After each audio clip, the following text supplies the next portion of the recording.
Bé, doncs anem a fer un unboxing de l'iPad Pro que ja tenim aquí.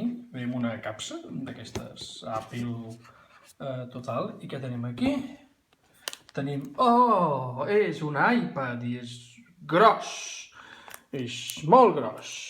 I ve amb un cable, que és un cable molt més llarg que els cables habituals i sembla més gruixut. Hi ha informes que diuen que això és compatible amb USB 3.0, o sigui que potser ho és, però em sembla que el connector no és USB 3, és USB 2.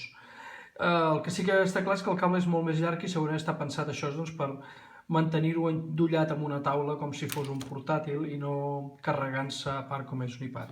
I aquí tenim les coses habituals que ens acostuma a donar Apple, un carregador, en aquest cas és més gros que el dels iPhones, suposo que deu suportar més amparatge o alguna cosa per l'estil, i aquí suposo que hi haurà les enganxines que necessitem per posar darrere del cotxe i demostrar que som uns panolis i aquest tipus de coses, enganxines. I per saber si l'iPad és gros o és petit necessitem alguna eina de referència i el que farem serà posar un plàtan aquí, veieu? És un iPad molt gros, mireu que petit que queda un plàtan aquí dintre, no som res. Bueno, fins aquí, mosseguis, teniu la vostra review de l'iPad Banana Edition.